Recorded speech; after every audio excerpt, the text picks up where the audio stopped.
Bonjour à tous, bonjour à toutes. Aujourd'hui, je ne suis pas en pyjama. J'avais pas du tout prévu de tourner cette vidéo en fait. Et du coup, ça tournait dans ma tête parce qu'il m'est arrivé des choses ces derniers temps et je me posais la question de savoir est-ce que je fais des vidéos individuelles pour parler de ce qui m'est arrivé ou est-ce que je le dis au café des pyjamas le 9. Enfin voilà, ça tournait dans ma tête et là, je me suis dit bon, allez, c'est le moment. Il faut que je le dise, il faut que j'en parle. Vous avez vu le titre, hein, du coup. Vous êtes peut-être d'ailleurs étonné de me voir dans un état de... Oui, je suis un peu excitée parce que j'ai vécu des montagnes russes émotionnelles, mais vraiment paroxystiques, quoi. C'est-à-dire que le 17 janvier dernier, on est en 2024, hein, si un jour vous regardez cette vidéo plus tard, ce 17 janvier, j'ai décompensé. Donc j'emploie un terme psychiatrique pour ne pas expliquer exactement ce qui s'est passé.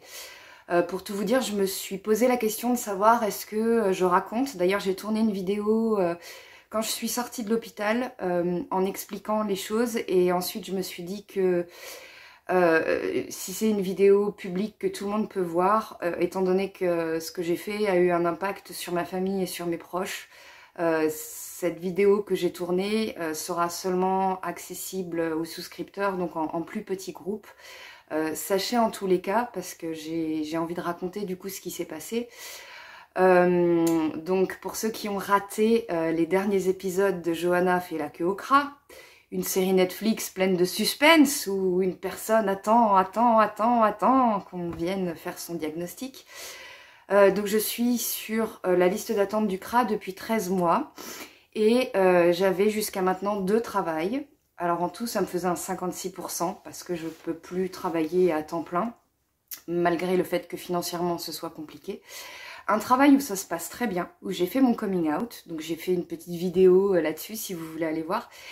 Et un autre travail où je souffrais depuis 5 mois parce que il se trouve que je travaille dans un CESAD, donc un service de soins et d'accompagnement pour les enfants porteurs de handicap. Et que la psychologue de ce CESAD me sortait des dingueries. Alors elle ne connaissait rien, ni à ma vie, ni perso, enfin elle ne connaissait absolument rien. Et du coup, c'était le genre de personne le genre de psychologue qui rejetait les troubles neurodéveloppementaux en me disant, je vous assure, elle m'a dit, non mais tu sais Johanna, le TSA c'est comme les fringues, hein, c'est la mode. Hein. Voilà, donc ça pour une psychologue de CESAD, c'est moyen. Elle m'a sorti aussi des trucs du genre, non mais maintenant cet enfant il va mieux, il a plus qu'un tout petit côté autiste. Un tout petit côté autiste. Ça veut dire quoi? Ça veut dire que dans son cerveau, l'élagage synaptique s'est refait et que... Enfin voilà, j'ai vécu d'autres problèmes aussi dans ce travail, il n'y a pas que ça. Mais pour vous résumer, c'était intenable, il y avait énormément de personnes, je ne savais pas quoi faire ni comment communiquer. Bref, j'ai craqué. Je pensais jusqu'à maintenant que je pouvais le faire. Je me disais que j'avais entamé toutes les démarches nécessaires, que j'étais en liste d'attente au CRA et que bah voilà, il fallait prendre mon mal en patience et que prendre mon mal en patience, c'était continuer. Et donc j'ai continué avec certaines addictions dont je vous ai déjà parlé. Et ce mercredi 17 janvier, j'ai eu ce que la médecine du travail a appelé un épisode de déréalisation. C'est-à-dire je me suis vraiment sentie à côté de moi et il y avait quelque chose en moi qui me disait bon ben aujourd'hui tu as le droit de te lâcher. Alors je sais bien que c'était pas une voix de l'extérieur, de quelqu'un qui me parlait, je savais que c'était mon monologue intérieur. Mais du coup ce jour-là j'ai consommé des choses que je n'aurais pas dû consommer dans une quantité que je n'aurais pas dû consommer. Mon but c'était absolument pas d'en finir. Absolument pas. J'aime trop la vie, j'aime trop mon mari, j'aime trop ma fille. Tout ce que je voulais, moi, c'était respirer. Voilà. Je voulais un moment de soulagement, je voulais un moment où mon cerveau s'arrête et jusqu'au dernier moment, je pensais maîtriser. C'est-à-dire, je pensais que j'allais prendre quelque chose et que j'allais pouvoir cacher. Et en fait, j'ai complètement, mais alors complètement perdu les pédales. Et donc du coup, j'ai été emmenée aux urgences, donc j'ai passé une nuit là-bas. J'ai vu une première psychologue qui a été vraiment très à l'écoute, qui m'a dit que le protocole, c'était de m'emmener voir un psychiatre dans l'autre hôpital, puisqu'il n'y avait pas de... Enfin voilà, c'était pas l'unité psychiatrique qui devait me prendre en charge, qu'on allait peut-être revoir mon traitement. Elle m'a fait aussi miroiter que peut-être il y allait avoir des places au CRA, que peut-être, vu ce qui venait de se passer, j'allais peut-être pouvoir monter dans la liste d'attente, et que voilà, il me fallait peut-être un arrêt de travail. Donc moi, face à cette psychologue vraiment bienveillante, j'accepte mon transfert en psychiatrie dans cette autre unité. Et là, je suis tombée sur une psychiatre, donc je dis que 2 mots, hein, puisque il y aura la vidéo pour les souscripteurs, mais j'ai été très mal reçue. Déjà, la psychiatre qui m'a reçue, ils étaient 5 en tout. Il y avait une personne, une femme derrière le bureau et 4 autres personnes derrière. Et la première chose qu'elle m'a dit, donc après ma nuit complètement folle, elle m'a dit « Alors, qu'est-ce que je peux faire pour vous ?» Comme si on était à l'épicerie en fait. Donc moi, j'ai pas compris. J'ai essayé de faire de l'humour. Alors elle avait pas le contexte, mais je lui ai dit « Bah écoutez, j'ai un dossier MDPH, si vous pouvez faire en sorte que je n'aille plus à mon deuxième travail. » Et là, en fait, retournement de situation, c'est elle qui l'a pris au premier degré. Et qui m'a dit « Ah mais non, mais moi je peux pas faire ça, c'est pas possible. » Et j'entendais dans le ton de sa voix, parce que je suis travailleuse sociale, hein, j'entendais dans le ton de sa voix le ton, vous savez, de certains collègues qui n'en peuvent plus et qui ne respectent plus les personnes qu'ils ont en face. Donc elle m'a reposé la question « Qu'est-ce que je peux faire pour vous ?» Elle m'a parlé d'addictologie, alors que la psychologue d'avant avait dit « Bah voilà, vu votre TSA, l'addictologie c'est peut-être pas tout à fait la première intention. » Elle me reparle d'addictologie, donc j'essaye de lui expliquer. Alors, il faut savoir qu'à ce moment-là, je tremble de partout, des jambes, je suis un tas de morve, hein, je pleure. Et donc, j'essaye de lui expliquer qu'en ce moment, me déplacer pour un rendez-vous, c'est beaucoup pour moi. Et là, elle me dit, bah moi, je peux rien pour vous, hein, si vous voulez pas aller au rendez-vous qu'on vous donne. Hein. Et là, j'ai eu le malheur de lui dire que je me sentais un peu humiliée du fait qu'on soit plusieurs. Et elle me dit, ah bah écoutez, moi, je vous présente, hein, si vous voulez... Je dis non, mais j'ai pas envie qu'on me présente, je vous dis juste comment je me sens. Et elle m'a envoyée dans la salle d'attente, comme une gamine de 5 ans qu'on punit pour aller réfléchir. Pendant ce temps-là, elle m'a pris rendez-vous, je vous en reparlerai ça, elle m'a pris rendez-vous pour mes CNEP, mes crises non épileptiques psychogènes. Donc ça fera l'objet d'une autre vidéo à part, donc j'en parle pas. Donc elle me fait revenir de la salle d'attente, avec mes sacs poubelles, parce que moi quand je suis partie aux urgences, j'étais dans un état, voilà, et j'ai fait mes valises de façon complètement anarchique. Vous voyez là ce gros vanity noir vintage là derrière, bah, je l'avais pris. Truc très lourd quoi. Donc, Mon mari est rentré plus tôt du travail, donc je suis partie faire une promenade. Normalement là je suis au milieu d'un champ, donc je devrais pas être dérangée. Donc je vais essayer de continuer, même si du coup je suis un petit peu... voilà, un petit peu sortie de tout ça. Quand je suis revenue de la salle d'attente, elle m'a reposé exactement la même question. C'est-à-dire, qu'est-ce que je peux faire pour vous? Et j'étais à 2 doigts d'exploser, mais je me suis dit, si elle m'interne, j'ai pas envie d'être sous sa coupe à elle. Donc j'ai dit très lentement, en pleurant, je suis désolée madame, mais je ne sais pas répondre à votre question. Pourriez-vous m'indiquer les réponses éventuelles? Voilà. Donc 10 minutes plus tard, j'étais sur le rond-point des urgences, sur un banc avec mon sac poubelle. J'ai appelé mon mari, donc qui a tout plaqué, qui est venu me chercher, qui a eu très peur. Et je me suis dit, voilà, moi j'ai une famille. J'ai une fille, j'ai un mari, j'ai des gens qui comptent pour moi et qui m'aiment. Mais je me suis dit, si ça c'était arrivé à quelqu'un de seul, mais j'ose même pas imaginer. J'ose même pas imaginer ce qui aurait pu se passer, parce que se faire humilier alors qu'on vient de disparaître à soi-même, enfin qu'on est dans une vulnérabilité totale, c'est atroce quoi. Et le pire, c'est que du coup, on ne m'a même pas proposé d'arrêt maladie.